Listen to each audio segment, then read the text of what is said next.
Commander Jake Williams felt his stomach drop as he watched the tactical screen light up like a Christmas tree. The UES Discovery had been floating through empty space just moments before, and now they were face to face with 12 massive alien warships. Each one was bigger than anything humans had ever built. Jake had been leading this mission for 6 months now. 200 brave souls had volunteered to push humanity's boundaries further than ever before. They were explorers, scientists, dreamers who believed they could map the unknown regions of space and maybe, just maybe, find other life out there. Well, they had found it. The question now was whether they would live to tell anyone about it. Lieutenant Keisha Johnson's hands were shaking as she worked her sensor controls. She was barely 25, fresh out of the academy, and had joined this mission because she wanted to be part of history. Now history was about to crush them all. The energy readings coming from those alien ships were off the charts. Each vessel was pumping out more power than Earth's largest cities. "Captain," Keisha called out, her voice cracking slightly. "These readings don't make sense. Those ships are generating enough energy to power entire planets. And they're all pointed directly at us." Captain Angela Davis had commanded 3 previous deep space missions, but nothing had prepared her for this moment. She was a veteran of countless simulations, had trained for every possible scenario the engineers could dream up, but alien contact had always been theoretical. Now it was very real, and very dangerous. Angela moved to her command chair with practiced calm, even though her heart was racing. She had trained for this exact situation hundreds of times. First contact protocols were drilled into every deep space captain until they could recite them in their sleep. Step 1 was always the same: establish peaceful communication. "Jake, open a channel," she ordered. "Use the universal greeting sequence. Let them know we come in peace." Jake's fingers flew across his communication console, sending out the carefully crafted message that Earth's best minds had designed. It included mathematical sequences, basic pictographs, and peaceful intentions broadcast on multiple frequencies. The message was designed to show intelligence without threatening anyone. But the aliens weren't interested in talking. Without warning, without any attempt at communication, the 12 ships opened fire. Brilliant beams of energy sliced through space, each one carrying enough power to vaporize a small moon. The Discovery's shields, humanity's most advanced defensive technology, lasted exactly 3 seconds. The first hit sent shockwaves through the entire ship. Emergency lights flickered as the main power grid overloaded. The second beam punched through the hull like it was made of paper. The third, fourth, and fifth hits turned sections of the ship into expanding clouds of metal and atmosphere. Keisha watched in horror as her sensor readings showed massive hull breaches opening across the ship. "Captain, we're losing atmosphere on decks 4 through 7. Emergency bulkheads are sealing, but we've got people trapped in those sections." Angela knew they had maybe 30 seconds before the ship broke apart completely. In those final moments, she thought about her crew, about the families back on Earth who would never know what happened to their loved ones, about humanity's first steps into the broader universe ending in disaster. She managed to send one final transmission back to Earth, a single word that said everything: run. The Discovery broke apart in a flash of light and debris. 200 explorers, scientists, engineers, and dreamers died in seconds. Humanity's greatest achievement became its greatest tragedy in the time it takes to blink. Thousands of light years away, Fleet Admiral Kethvar of the Zephyrian Empire updated his mission log with the bored efficiency of someone swatting a fly. Another primitive species had wandered into their territory and been eliminated. The humans had been even weaker than his analysts predicted. Their ship had been destroyed so quickly that it barely registered as a threat. To Kethvar, this was just another day at work. His empire had been expanding for centuries, crushing any species that got in their way. The humans were just the latest insects to be stepped on. He had no idea that he had just made the biggest mistake in galactic history. The Zephyrians thought they had eliminated a minor pest problem. Instead, they had just declared war on the most dangerous species in the galaxy. President James Thompson had not slept in 3 days. The emergency bunker beneath Washington, D.C. had become his world since the message arrived from deep space. The concrete walls felt like they were closing in as he stared at the holographic display that showed humanity's worst nightmare made real. The alien broadcast had taken 3 days to reach Earth after the Discovery's destruction. 3 days of hoping their people were still alive somewhere out there. 3 days of waiting for a rescue signal that would never come. Instead, they got this cold, mechanical message that chilled everyone to the bone. "We have eliminated another inferior species attempting to contaminate our domain," the computer voice read aloud as the translation program worked through the alien language. Each word hit like a physical blow. These creatures had murdered 200 humans and called it pest control. Thompson looked around the room at the faces of Earth's most powerful leaders. Secretary of Defense Lisa Martinez sat at the far end of the table, her usually perfect composure cracked with exhaustion and grief. Admiral Robert Jackson kept clenching and unclenching his fists, the old soldier barely containing his rage. Director Chen Williams of Global Intelligence had dark circles under her eyes from analyzing every piece of data they had on these aliens. Lisa spoke first, her voice carefully controlled. Mr. President, I believe our first response should be diplomatic. These aliens might not have understood that we're an intelligent species. Maybe they thought our ship was some kind of automated probe. Several people around the table nodded. It was the hope they all wanted to cling to. Maybe this was all just a terrible misunderstanding. Maybe beings advanced enough to travel between stars would be reasonable once they realized humans could think and feel. Admiral Jackson slammed his hand on the table. Lisa, they broadcast our destruction across their entire empire like they were bragging about it. 200 good people are dead, and these things are treating it like entertainment. The room fell silent. Everyone knew Jackson was right, but nobody wanted to face what that meant. If these aliens saw humans as nothing more than insects to be crushed, then peaceful contact might be impossible. Thompson made the decision that would define humanity's future. We try diplomacy first. Draft a response that shows them we're intelligent, peaceful, and willing to work with them. But, he paused, looking directly at Jackson, start mobilizing our defenses. If they want war, we'll give them one they won't forget. Earth's response took 12 hours to compose. Every word was carefully chosen by the best diplomats and linguists on the planet. They offered to pay for any damage their exploration might have caused. They requested a meeting to discuss peaceful coexistence. They explained that humans were a young species still learning about the galaxy. The message painted humanity as harmless, curious explorers who had accidentally wandered into someone else's territory. It was humble, respectful, and completely honest about Earth's desire for peace. The transmission was sent on every frequency they could manage, accompanied by mathematical proofs of human intelligence and cultural artifacts showing their capacity for art and compassion. The alien response arrived just 6 hours later. 6 hours to decide the fate of an entire species. Submit your homeworld for processing, or face annihilation. You have 7 solar cycles. The message was short, brutal, and left no room for negotiation. These aliens didn't want to talk. They didn't care that humans were intelligent. They had decided that Earth belonged to them, and humanity had 1 week to surrender everything or die. Thompson felt the weight of 8 billion lives pressing down on him. 7 solar cycles meant 7 days. 1 week to decide whether humanity would kneel before these cosmic bullies or fight back against impossible odds. Lisa stared at the message in disbelief. They can't be serious. They're demanding we surrender our entire planet after killing our people? What kind of species does that? Director Williams pulled up intelligence reports on her tablet. The kind that's been doing this for centuries, apparently. Our deep space telescopes have detected similar broadcasts from other regions of the galaxy. These Zephyrians have been conquering star systems for generations. Jackson stood up slowly, his military bearing returning as the reality of their situation sank in. Mr. President, we need to face facts. These aliens see us as property to be claimed or obstacles to be removed. They're not going to change their minds because we ask nicely. The president looked around the room one final time. He saw fear in some faces, anger in others, but determination in all of them. Humanity had faced extinction events before and survived. They had fought wars against impossible odds and won.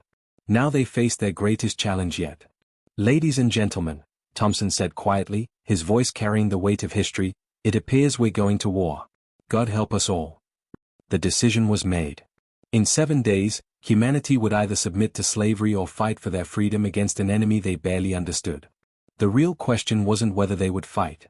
It was whether they could win. Fleet Commander Kethvar felt confident as his massive warships approached the human homeworld. In his 200 years of military service, he had conquered 14 different species across the galaxy. Each victory had followed the same pattern. His advanced fleet would arrive, the primitive locals would panic, and within hours their civilization would surrender or be destroyed. The humans should have been the easiest conquest yet. His intelligence reports showed a species that had barely crawled out of their own solar system. They used crude chemical rockets that took months to travel between their own planets. Their most powerful weapons were basic nuclear devices that could only destroy cities, not entire worlds. Most importantly, they had no orbital defense platforms or space-based military installations.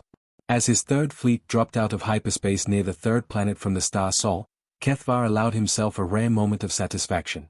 His 47 warships represented enough firepower to glass entire continents. The humans had 7 primitive space stations and maybe a dozen patrol craft. This wouldn't even qualify as a real battle. Begin standard bombardment formation, Kethvar ordered his crew. Target their major population centers first. We'll give them one chance to surrender before we start the real destruction. His tactical officer, a young Zephyrian named Velkash, nodded enthusiastically. This would be his first conquest, and he was eager to prove himself. Sir, should we bother scanning for defensive positions? Our scouts reported no significant military installations. Kethvar waved dismissively. These primitives couldn't hide anything from our sensors. Proceed with the attack. That confidence lasted exactly 37 seconds. The first wave of kinetic projectiles came from what looked like completely empty space. Massive tungsten rods traveling at incredible speeds slammed into 3 of his heavy cruisers before anyone even realized they were under attack. Each projectile hit with the force of a nuclear weapon, punching through advanced shields like they were made of paper. The 3 ships didn't just take damage. They disappeared. Completely. One moment they were there, the next moment there was nothing but expanding clouds of superheated metal and gas. Impossible, Kethvar muttered, staring at his tactical display. Where did those come from? Velkash, why didn't our sensors detect the launch platforms? His tactical officer was frantically working his controls, sweat beading on his alien features. Sir, I'm detecting massive energy signatures all around us, but I can't pinpoint their locations. It's like they're using some kind of advanced stealth technology we've never encountered. Meanwhile, on the hidden lunar base on Earth's moon, Lieutenant Colonel Tony Rodriguez watched the alien fleet's confusion with grim satisfaction. The past week had been the most intense preparation period in human military history. Every available resource had been poured into creating defensive systems that could actually hurt these advanced aliens. Ghost platforms are performing exactly as expected, Rodriguez reported to General Patricia Wilson over the secure quantum link. The enemy is completely confused by our stealth deployment. They have no idea how many weapons we have positioned around the system. The Ghost platforms were humanity's secret weapon. Built in complete secrecy over the past 5 years, they were small, nearly invisible weapons platforms scattered throughout the solar system. Each one was coated with advanced stealth materials and equipped with powerful kinetic weapons. Individually, they were no match for alien warships. Together, they formed a deadly trap. General Wilson's voice crackled through the communication system. Excellent work, Tony. Phase 2 is a go. Release the swarm. Rodriguez smiled as he gave the order that would change everything. All units, deploy drone fighters. Show these aliens what humans do best. The Zephyrian ships were still trying to locate the hidden weapons platforms when the second wave of attacks began. Thousands of small, fast-moving objects appeared on their sensors, swarming toward the alien fleet like angry hornets. Velkash stared at his readings in disbelief. Sir, I'm counting over 10,000 small craft approaching our position. But that's impossible. Our intelligence said they only had a dozen ships. Kethvar watched in growing horror as the swarm engulfed his fleet. These weren't manned fighters. They were unmanned drones, each one moving with perfect coordination. They attacked in complex patterns, adapting their tactics faster than his crews could respond. Every time his ships tried to counter one tactic, the human drones switched to something completely different. They used hit-and-run attacks, coordinated strikes, formation flying, and individual kamikaze runs. It was like fighting an opponent with 1,000 different fighting styles. Sir, his communications officer called out, panic creeping into his voice, we're receiving damage reports from across the fleet. These small craft are somehow penetrating our shields. Their weapons are primitive, but they are targeting our weak points with surgical precision. The battle that Kethvar had expected to last minutes was stretching into hours. His advanced warships, designed to crush primitive civilizations, were being systematically destroyed by an enemy that shouldn't have been able to scratch their paint. How is this possible? Kethvar demanded. They're using technology that's centuries behind ours. Their weapons shouldn't be able to hurt us. His tactical officer looked up from his station, fear written across his features. Sir, I think I understand what's happening. They're not trying to overpower our technology. They're outsmarting it. Every attack is perfectly planned to exploit weaknesses in our designs. As if to prove his point, another wave of kinetic projectiles emerged from hidden positions, this time targeting the fleet's command ships. Kethvar watched two more of his vessels vanish in brilliant explosions. His fleet was dying around him, and he finally understood the terrible truth. The humans weren't technologically superior. They were strategically superior. They had turned warfare into a science, and his forces were the test subjects. "Sir," his tactical officer reported, his voice shaking, "we've lost 60% of our vessels. Our remaining ships are reporting critical damage. These humans, they fight like they've been doing this for millennia." Kethvar stared at the tactical display in complete disbelief. His unstoppable Third Fleet was being destroyed by a species that shouldn't have been able to build a decent spaceship. The humans had turned their technological disadvantage into a strategic advantage, using intelligence and cunning to defeat superior firepower. For the first time in his long military career, Fleet Commander Kethvar gave an order he never thought he would need to give. "All ships, retreat immediately. Full hyperspace jump. Get us out of here now." As the surviving Zephyrian ships fled Earth's solar system, Kethvar realized he had made a terrible mistake. He hadn't just failed to conquer the humans. He had taught them that aliens could be beaten. Dr. Michael Davis sat in the dimly lit conference room, surrounded by captured alien technology and stacks of intercepted communications. The past month had been the hardest of his life. Not only had humanity fought its first interstellar war, but he had lost his sister Angela when the Discovery was destroyed. Now, as Earth's leading expert on alien biology, he was trying to understand an enemy that seemed impossible to defeat. The intercepted Zephyrian messages painted a picture that both fascinated and terrified him. These aliens had been conquering star systems for over 1,000 years, building an empire that stretched across dozens of solar systems. They had crushed civilizations that were far more advanced than humanity, yet they had fled from Earth after losing a single battle. General Patricia Wilson leaned forward in her chair, studying the alien text scrolling across the holographic display. "Doctor, help us understand what we're dealing with. These Zephyrians have technology that's centuries ahead of ours, but they ran away like scared children. What aren't we seeing here?" Michael pulled up a detailed analysis of Zephyrian biology and culture that his team had pieced together from their communications. "General, imagine a world where food grows everywhere, where the weather is always perfect, and where the most dangerous animal is about as threatening as a house cat. That's where the Zephyrians evolved." He activated a three-dimensional model showing the Zephyrian homeworld. Lush forests covered every continent, crystal-clear rivers flowed through peaceful valleys, and gentle creatures grazed in endless meadows. It looked like something from a fairy tale. Admiral Robert Jackson studied the display with growing understanding. No predators, no competition for resources, no reason to fight. "Exactly," Michael continued. "The Zephyrians developed technology through cooperation and shared knowledge. When they encountered problems, their first instinct was to work together or simply move somewhere else. Violence was so rare in their society that they barely understood what it meant." General Wilson frowned. "But they've been conquering other species for centuries. How do you explain that?" Michael brought up recordings of Zephyrian military communications from their previous conquests. They learned warfare from the first aggressive species they encountered. But look at their tactics. They rely entirely on technological superiority. Show up with bigger weapons, demand surrender, and if the enemy doesn't give up immediately, they bombard them from orbit until nothing is left. The room fell silent as the implications sank in. The Zephyrians weren't military geniuses. They were bullies with superior technology who had never encountered real resistance. "Most spacefaring species developed the same way the Zephyrians did," Michael explained. "Peaceful worlds with abundant resources. They build civilizations through cooperation, not competition. When they encounter problems, their first instinct is to negotiate or retreat. The idea of turning warfare into a science is completely foreign to them." Admiral Jackson nodded slowly, pieces of the puzzle falling into place. "But humans evolved differently." "We're apex predators," Michael said, his voice growing intense. "For millions of years, humans survived by outcompeting every other species on our planet. We fought wars against each other for thousands of years, constantly improving our tactics and strategies. We turned warfare into science, strategy into art." He pulled up historical data showing humanity's military evolution. From ancient battles with spears and shields to modern warfare with satellites and drones, humans had spent their entire history learning how to fight more effectively.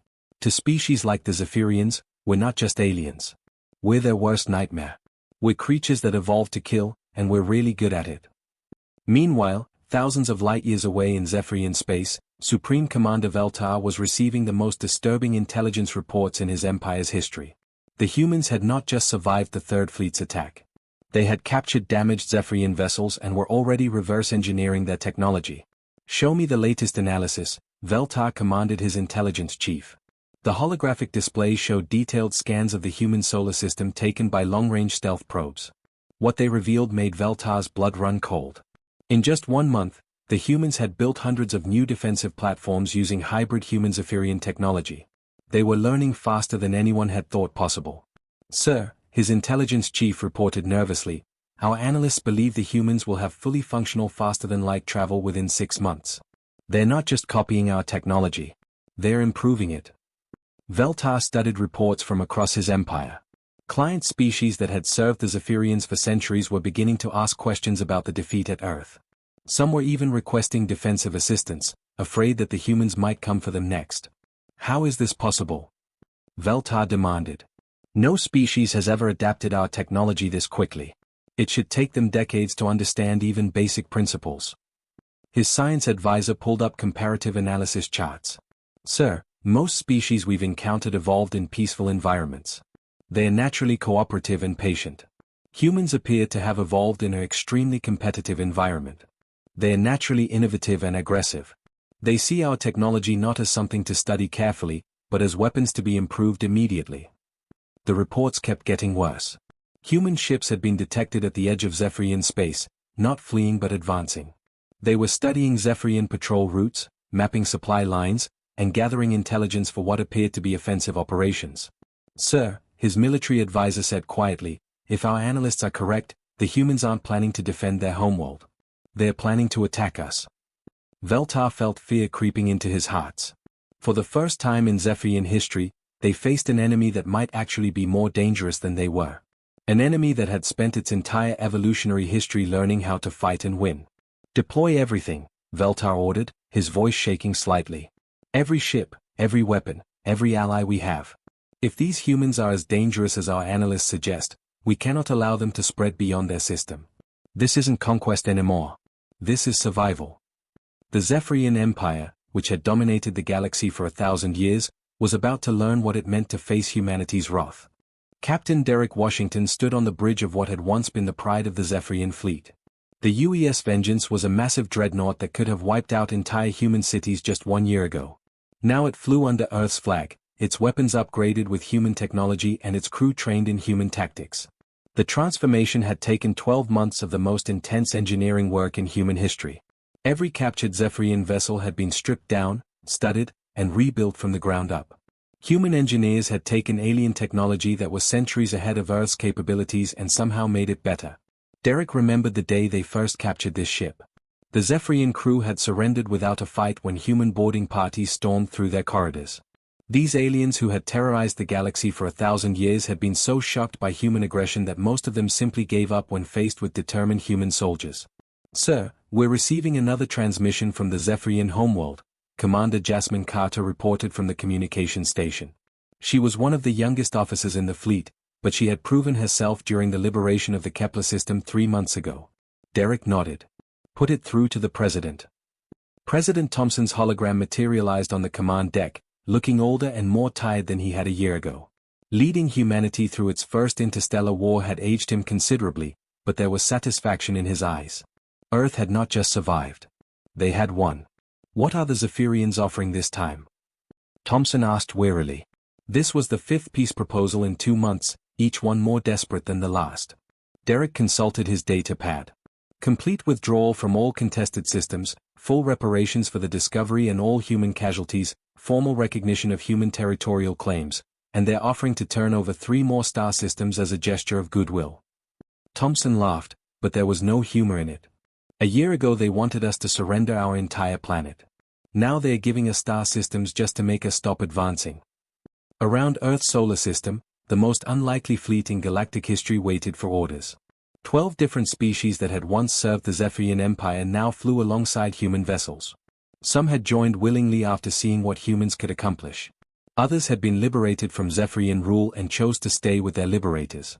Admiral Robert Jackson's voice crackled through the communication system from his flagship. He was now the head of the Terran Defense Coalition, humanity's new military alliance with their alien partners. Derek, are you seeing the intelligence reports from the Proxima sector? Yes, sir, Derek replied. 3 more client species have declared independence from the Zephyrian Empire. They are requesting human protection and want to join the coalition. Jackson's image appeared on a secondary screen, and Derek could see the mixture of pride and concern on the old soldier's face. You know what the real irony is here? The Zephyrians were right about one thing from the very beginning.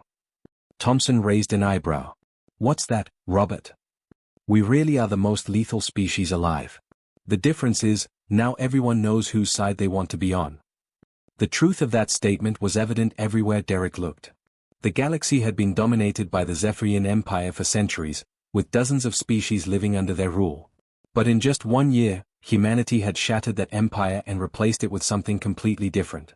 The Terran Defense Coalition wasn't built on fear like the Zephyrian Empire had been. It was built on mutual cooperation and shared defense. Species that joined the coalition kept their independence and their cultures. They just gained protection from bullies like the Zephyrians.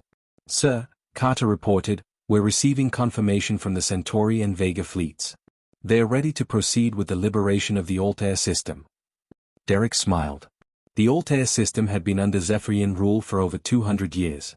Its native species, the Altarians, had been sending secret messages begging for human assistance for months. Today, they would get their freedom. All ships, prepare for hyperspace jump, Derek announced across the fleet communication channels. Today we're going to show the galaxy that bullies don't get to win anymore. As the massive fleet prepared to jump to hyperspace, Derek reflected on how much had changed. 1 year ago, humanity had been alone in the universe, facing what seemed like impossible odds. Now they led the largest military alliance in galactic history. The Zephyrians had made one crucial mistake when they destroyed the Discovery. They had assumed that humans would react the same way every other species had reacted to their aggression. They expected fear, submission, and eventual surrender. Instead, they got something they had never encountered before. They got a species that had evolved to fight, a species that saw challenges as opportunities to get stronger, and a species that refused to give up no matter how bad things got. The UES Vengeance led the Coalition fleet into hyperspace, carrying with it a message that would echo across the galaxy. Humanity had arrived on the interstellar stage, and they were nothing like what anyone expected. Captain Washington couldn't help but smile as he remembered the aliens' original broadcast, the one that had started this whole war. That message had been meant to terrify humanity into submission. Instead, it had become humanity's unofficial motto and a promise to every oppressed species in the galaxy. Congratulations, Derek said quietly to himself as the stars stretched into lines around them, you just allied with the most lethal species alive. The galaxy would never be the same. The age of the Zephyrian Empire was over. The age of humanity had begun.